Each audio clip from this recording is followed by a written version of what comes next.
This week we start looking at how artificial intelligence works with human language. Even though we've spent all this time talking about artificial intelligence, we haven't yet talked about talking. And yet, many people talk to computers every day. Siri, Alexa, and other apps are able to listen to what you ask them and respond with what sounds pretty much like human speech. All these things fall under the term natural language processing, or NLP. We won't talk about all of them this week, but we will cover them over the next couple of weeks. Question answering, which is what Siri and Alexa do, will be covered in an upcoming chapter. But you might already be thinking of NLP as something like this diagram. The diagram breaks it down into 4 easy pieces, right? But that one piece over on the right-hand side, processing, there's a lot going on there. We've talked about machines understanding things before now. With image recognition, we've talked about whether a system that recognizes a picture of a dog or a picture of a cat actually understands what a dog is or what a cat is. We've seen how image recognition systems can be fooled by things that would never fool a human. And one reason we talked about those things is to bring up the idea that the machine does not understand the image of the dog or the cat in the way that you and I do.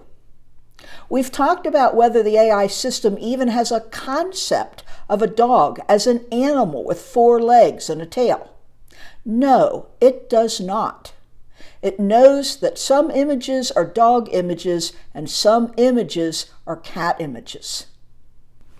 With Mitchell's example of a story about a man who orders a hamburger in a restaurant, you might be thinking back to last week's ideas about adapting and generalizing. When we humans hear that story, we have a lot of context that comes from living in the world. We know what ordering in a restaurant is. We know that ordering a rare hamburger and getting a well-done hamburger instead will likely make a person angry. And when Mitchell asks the question, did he eat the hamburger or not, we feel very confident about our answer. All this is a way of getting you to think about how much of our understanding of language comes from our background knowledge and our experience in life in the world. When we talk about understanding and artificial intelligence, we're talking about more than just, does the AI program know that bent out of shape means upset or angry? We're talking about more than that, like the ability to translate one phrase into another phrase. We're talking about a holistic or comprehensive understanding of a situation, of causes and consequences. So we have talked about how image recognition and image detection, as well as systems that play games, use deep neural networks. Not only do they use deep neural networks, but their training of these deep neural networks generates a statistical model which allows the system to predict or produce a kind of a probability or a guess about what it needs to know or understand.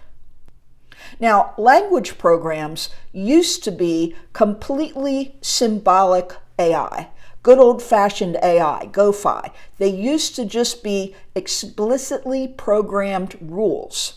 But that's not what they are today. Today, our language systems also depend on deep neural networks. NLP requires huge data sets for learning language, and the most successful systems undergo the equivalent of millions of hours of training using very, very fast processor chips. Oh, and by the way, those rule-based systems for language processing, they never really worked very well. The first piece of getting an AI system to process human speech is to train it to recognize spoken words. This became possible at about the same time that image recognition took a huge leap forward, and for the same reason, deep neural networks. When sound is recorded digitally, what is captured is a numeric representation of a vibration, the vibration the sound makes in or through a microphone. The numbers represent the magnitude of the vibrations, which is called amplitude, although you don't have to remember that.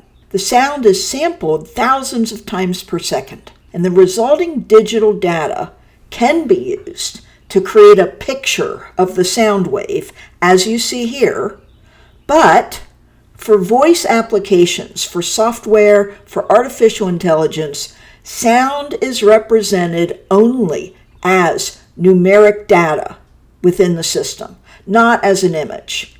We see images like this to represent sound or to use in our audio editing software, but for the software itself, it receives only numbers. As you know, spoken words are made up of sounds. That is, a word is not just one sound, it's a sequence of sounds known as phonemes. All the things that we saw with image recognition, the hidden layers, the weights, the back propagation, and so on, they're all part of the deep neural networks that learn to recognize words and sentences and to understand language.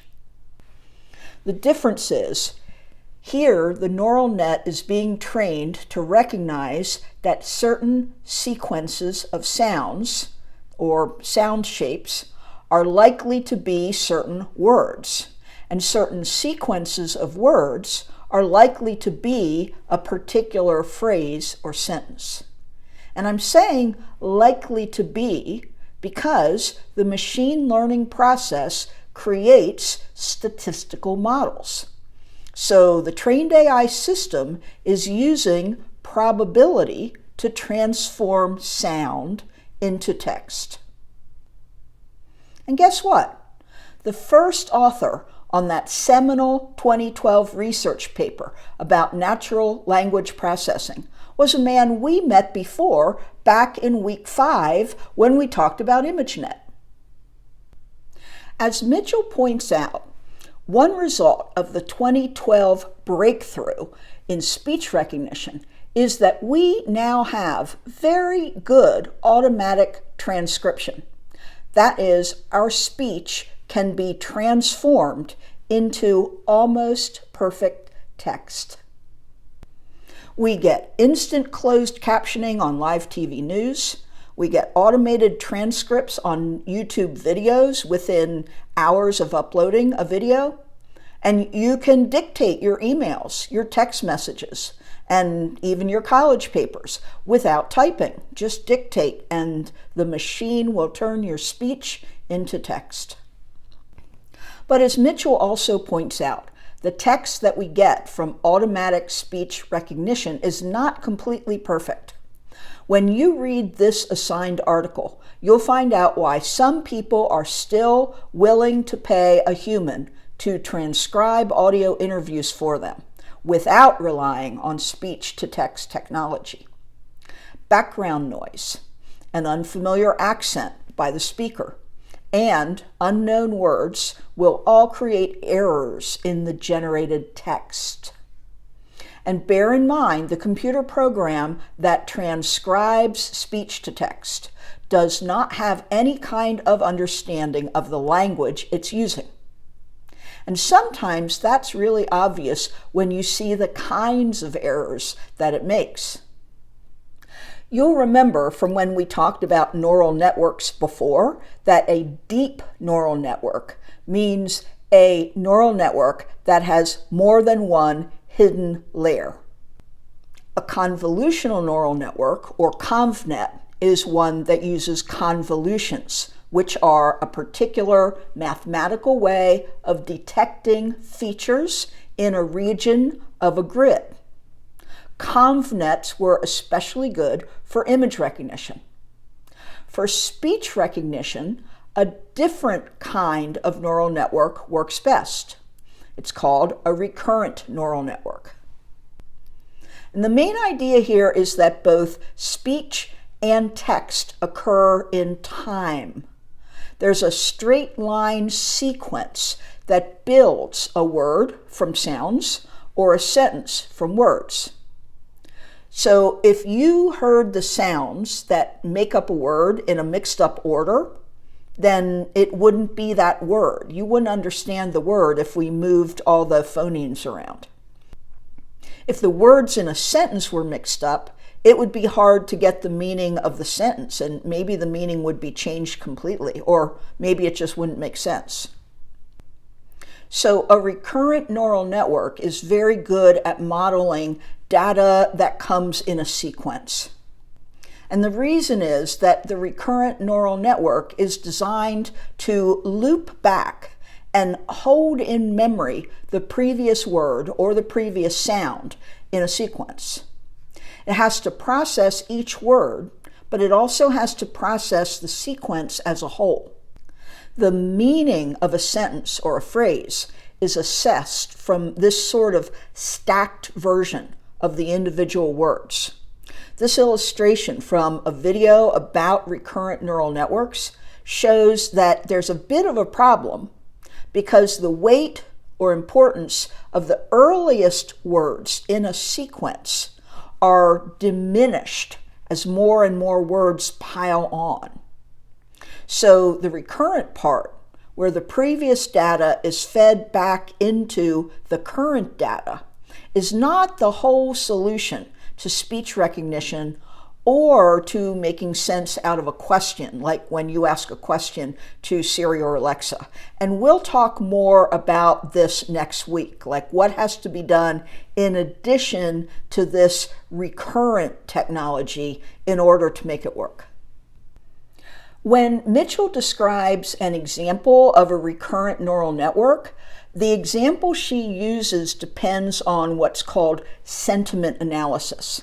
And this is a way to input text or speech, usually text, into a system, and then the system will tell you, was that text mostly negative or mostly positive, or was it neutral? So this is often used for things like movie reviews, restaurant reviews, and especially for social media. So someone might bring in an entire set of tweets about a particular topic, and then analyze which of the tweets are negative and which are positive, and then some other things like maybe what other things are mentioned in the tweets that might affect positivity or negativity.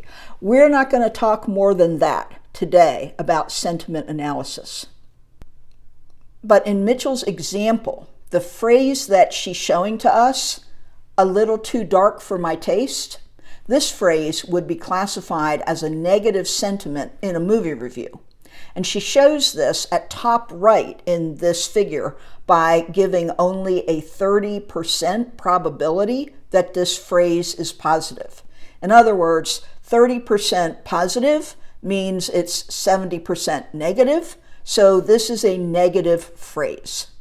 And what I'd like to make clear at this point is that a recurrent neural network, with its capacity for processing sequential data, can be made to work with other applications, not only sentiment analysis. So this part in your book is an example using sentiment analysis, but this idea of how the recurrent neural network processes a sequence can be used to transform speech into text, or it could determine the meaning of a question asked by a human or a request made by a human, or it could be trained to output sentiment.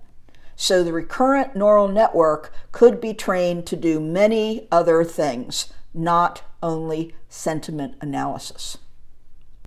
Now, a recurrent neural network is still a neural network with inputs, hidden layers, and multiple outputs. There are weights which are adjusted through backpropagation. Each hidden layer produces an activation, and the activation then feeds into the following layer, the next deeper layer.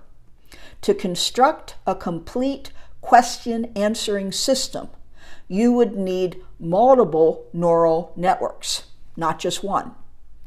So, a complete question answering system, which we'll talk more about next week, would receive a spoken question as its input, and then it has to transform the speech into text.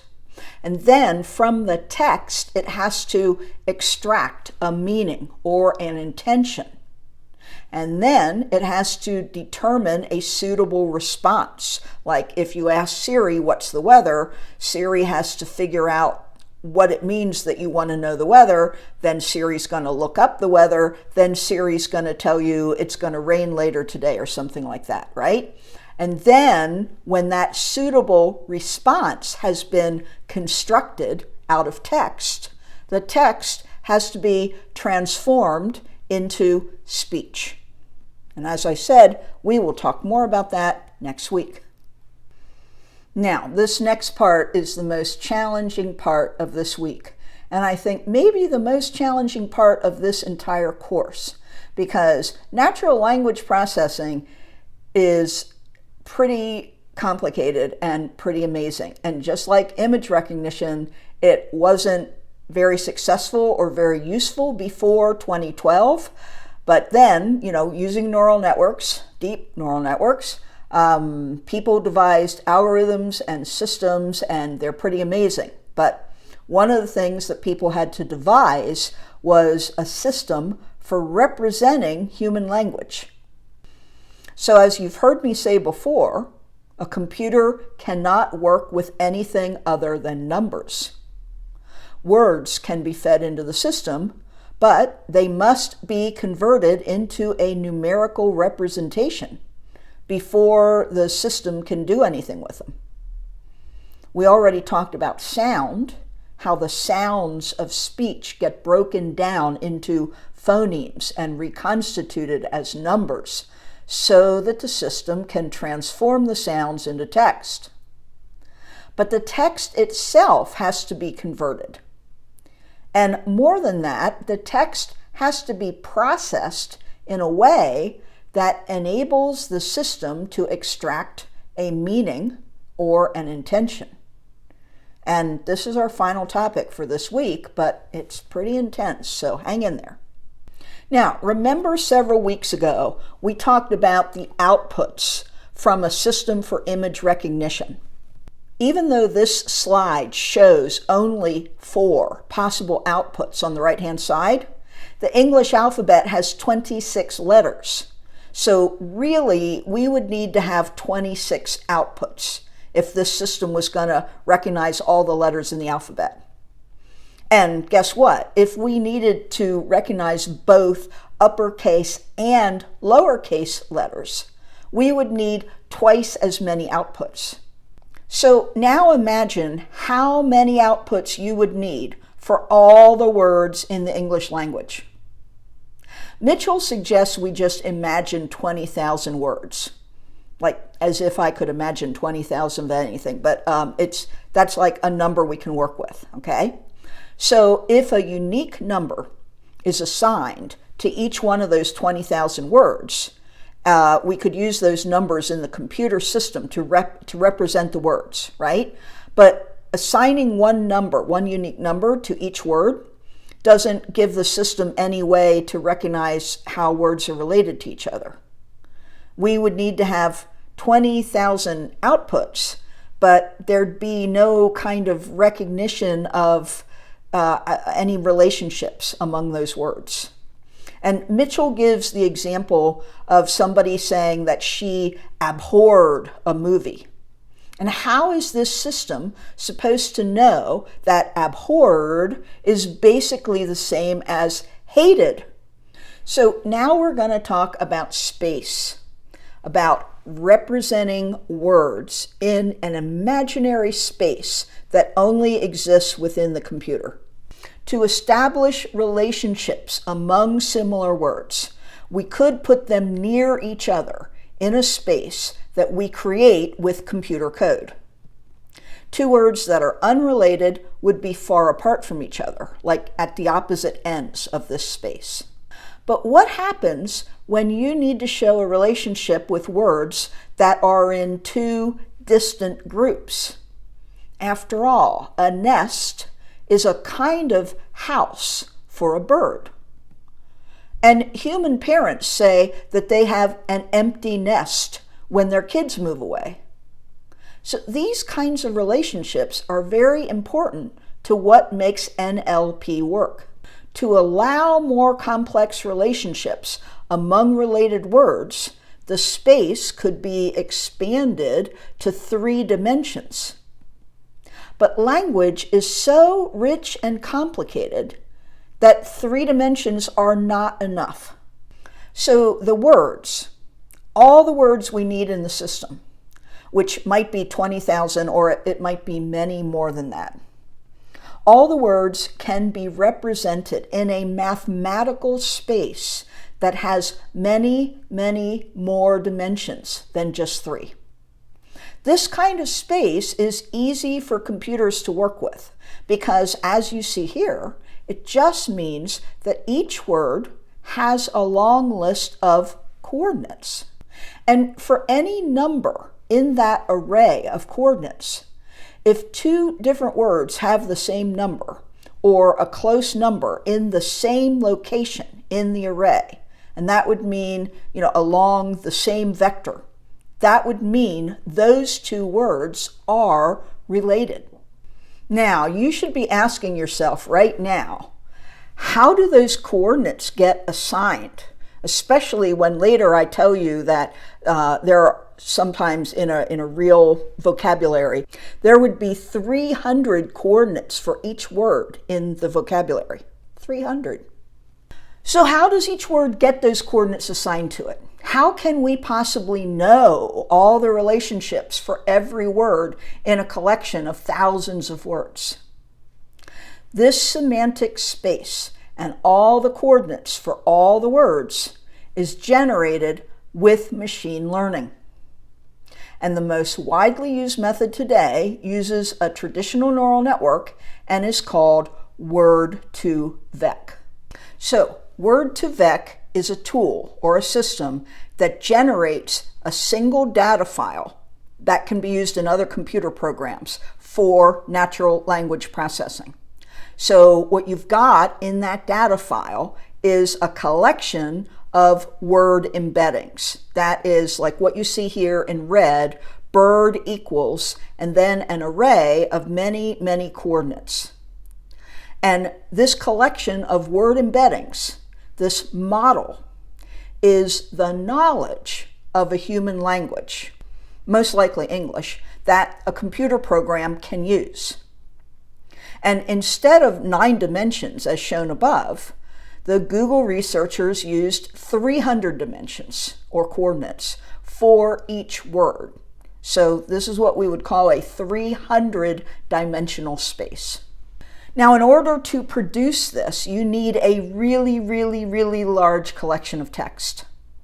And it could be a very specialized collection, such as medical texts or a set of research papers about physics, or it could be general, like all of Wikipedia.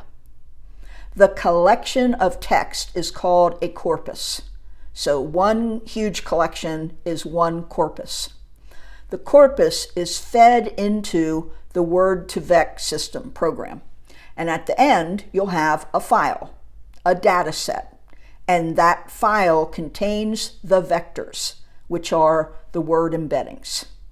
And word2vec is not the only system that can do this. 2 other very popular ones are called fast text, and another one from Stanford University is called GLOVE. Now, bear in mind that word2vec is not an application of NLP. It is a tool used to create the vocabulary that will be used in an NLP application. The reason I've spent this time explaining it is so that you'll understand that it's nothing like a dictionary or a list of definitions. There are no definitions in this collection of knowledge about a language. And it's not like anything a human being could make use of. But it does make it possible for an NLP app to do things that look like it understands human language.